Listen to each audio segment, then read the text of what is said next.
Yura, welcome to Birkdale Community Precinct here on our Redlands coast, just east of Brisbane. The Birkdale Community Precinct is the most anticipated, the largest and most diverse community project ever delivered by Redlands City Council. We have just released the master plan to this incredible piece of land here on our Redlands coast, which will offer an array of activities, community facilities and opportunities for our people here on Redlands coast and beyond. And this site, importantly, actually 2/3 of it, of the 62 hectares, is protected for conservation. And I'm standing right here in the middle of that conservation area where a very exciting, innovative project has begun. And what makes me most proud is we're not only just protecting this unique environmental area, we're actually enhancing it so that future generations can not only enjoy this space, but learn from our unique environment. And the research going on behind me will definitely make a difference to the important ecological values of this area. I've asked Ranger Stacey to come along and help explain the exciting project that has begun here on our Birkdale Community Precinct.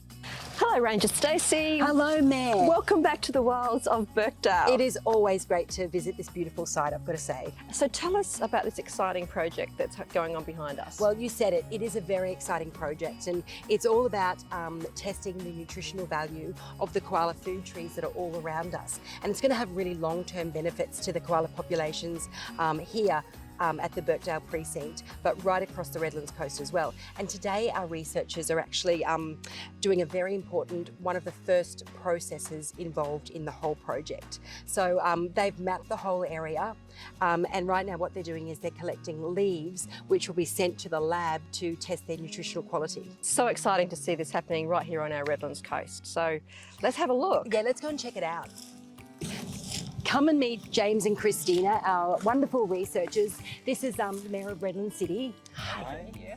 Now, we have come at a fantastic time because you're right in the middle of collecting some of your samples. Can you tell us, I mean, there's a lot of leaf here, but what leaves are you actually looking for to send back to the lab? Yeah, so we specifically are looking to get healthy adult leaves, and that's because across all sites that we've done this research, we want to be able to compare the nutritional quality. So it is different getting a small little new leaf compared to a medium-sized adult leaf, and also an old leaf we're trying to avoid because it doesn't give a great indication of the health of. So you're looking for an ideal adult eucalypt leaf. That's right. And how much leaf in one sample do you need to collect to send back to the lab? So it's 50 grams, and that's to do all the analyses about the nutritional quality. So how many toxins versus how many nutrients are in that sample. And guys, how many samples have you taken so far? You've been here a couple of weeks already. Is it 152? Yeah. And you would have seen, obviously, koalas don't just eat one species of eucalypt. How many species would you say are here on this site? That they're eating, I think 4. We've got Eucalyptus citriflorea here, the northern grey ironbark, and then Eucalyptus mollicana. The grey box. Grey box. Yeah, Okay. that's the funny name. Racemosa, Eucalyptus racemosa, which is the scribbly gum. It's beautiful. I love, that's one of my favourites Yeah. across the Redlands coast. Yes. And then we've got Eucalyptus teratocornis, which is the forest red gum. And it's one of the koala's favourites. I was just about to ask, is that the favourite eucalypt species that the koalas here like to munch on? It seems to be. We've found a lot of scratches on teratocornis, and we actually have seen two koalas, possibly the same koala, I'm not sure, both in teratocornises.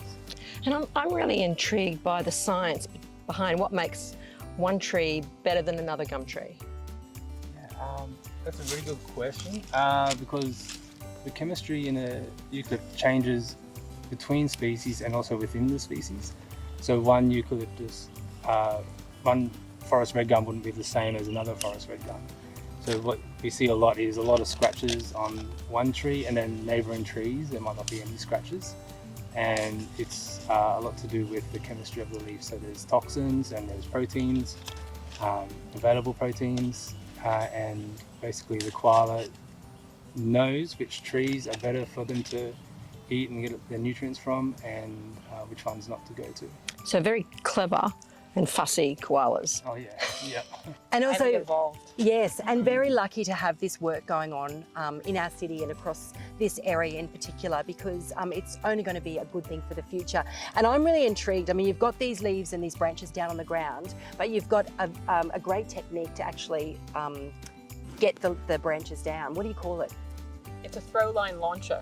So rather than actually physically climbing the tree, which would limit you to about maybe 5 to 8 different branches from as many trees in a day, we can do between 24 and 32 trees sampled in a day. So it's very efficient, it's cheap, permits are quite easy as well, which is an important factor in science these days. And it works really well when you have the skills to use it. Amazing, isn't it? Yeah, can't wait to see it.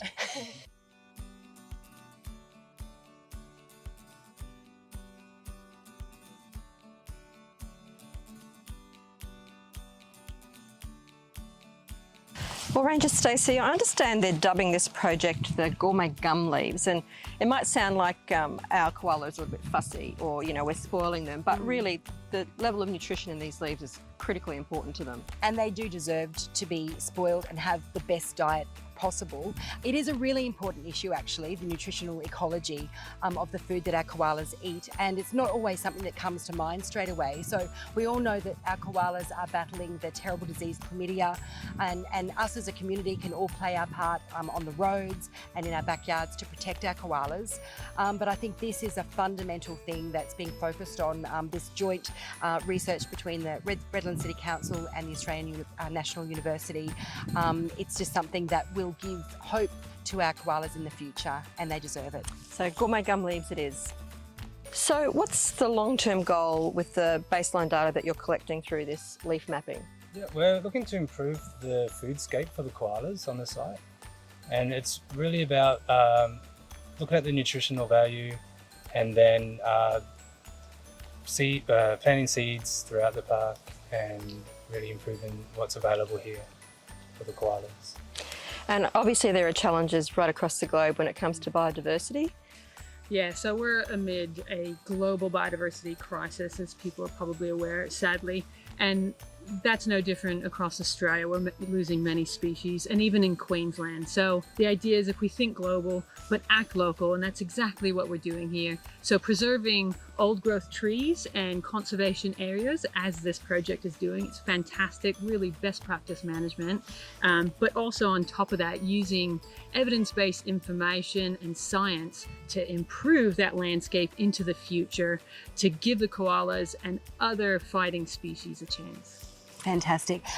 James, now obviously we're looking at the leaves today and taking the samples, but you guys have also been really busy collecting seed throughout the Redlands coast and also across Brisbane. Very exciting, because my place that I love to hang out is Indigiscapes at Capalaba. So the nursery there is going to be raising some of those little seedlings. Will they come back, some of those plants come back to this location? Yeah, they will. They're going to be locally sourced seeds coming in. And basically we've got a lot of areas that have pinpointed for planting now.